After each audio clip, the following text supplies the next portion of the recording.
All right, guys. So Stryker is number one in Modesto, right? Best player in Smash Ultimate. You guys might be thinking he's a Smash 4 veteran. He's been to so many tournaments. This guy worked really hard to get where he is. I want you guys to know the truth. This guy, you know how Rock Lee is a hard worker? This guy's not Rock Lee. This guy's Neji, okay? This guy's just raw talent. This guy has never practiced Smash a day in his life. He doesn't practice at all. So I can tell you about his first tournament. So when most people go to their first tournament, they go 0-2, 1-2, 2-2. Maybe they played a little bit online. So this guy comes to his first tournament, and he makes it to winners finals. I'm going to cut to the chase here. He beat everybody, and he makes it to winners finals against me. And I probably just should have skipped past that fact too. Like I said, he beat everybody. So he beats me in winners finals. And at that point, I already been, 2015? I had already been like a Smash veteran going to tournaments for more than 10 years. And, I'm like, okay, new game. And I'm like, yeah, sure. I got experience. I've been in a lot of tournaments. I got fundamentals. I have game knowledge. But, this guy, he's legit. He's legit. Maybe he's legit. I've never met this guy before in my life, but he's legit. So he means Bowser, right? Bowser, kind of a pretty easy character to pick up. And I got to know this guy over the years, and his performance never went down after his first tournament. So he got second at his very first tournament. And I know almost none of you can say that. But the thing about it is that he plays Bowser, okay? And I know over the years a lot of people have complained, Stryker's carried by Bowser. This character's so easy, so dumb, up throw, up air. Even in Ultimate, he just got throw combos. His dash is too fast. Why did they buff him so much? And after his first tournament, I never really saw him doing poorly after that. And I remember talking to him, I'm like, hey, had you been to any tournaments before this? And he's like, oh, I played a little bit of Brawl, like casually here and there. And before this tournament, I played a little bit online, on Wi-Fi. And I'm like, that's it? And he's like, yeah, that's pretty much what I did.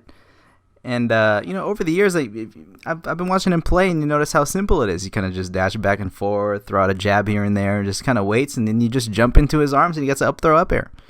Up throw, up air. And so when Ultimate comes out, he's dominating, and everyone's like, oh, Stryker, yeah, you got to beat Stryker. He's the guy to beat. This guy's awesome. This guy's incredible. But I want you guys to know the truth. So a little bit after Ultimate had come out, I challenged this guy, first to 10, because I'm thinking, oh, I can adapt. I'm a King K. Rool main. He plays Bowser. These characters are so simple, I can adapt through a first to 10 set. So he scrapes me with his secondaries. Toon Link, Samus, whatever.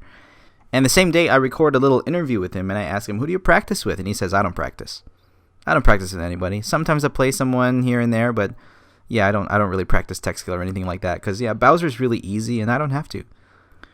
And I'm just thinking, this guy has been dominating. And he still dominates. And what is my takeaway from all this? What can I learn from this experience? Am I just a simpleton or a peasant in the presence of this man's glory, of his talent? Are we just pot monsters, pot fillers, paying $5, $10 to enter a tournament just to fund this man's career? You see, Thomas is a really nice guy. He's a big dude, but he's the nicest guy you'll ever meet. But he means Bowser, also a big guy. And it makes me wonder, behind that smiling facade, is there a villain? That under that soft skin and that fuzzy brown goatee, there's a scaly, fire-breathing lizard with a spiked shell. And suddenly you realize that this whole time we've been playing Mario games since the mid-'80s. We lose to Bowser. That every time you die to a random Goomba or a Koopa or fall down that pit or get hit by a piranha plant, those are Bowser's minions. And every time Mario dies, Bowser wins. You think Mario has a winning record? No. How many times did you die trying to beat Super Mario? The fact of the matter is, we have discovered the real Bowser. He is the final boss. And if he ever smiles at you, says hello, says, how are you doing? How are you doing in bracket? Offers to pay for your meal, offers to jump your car, don't believe his lies.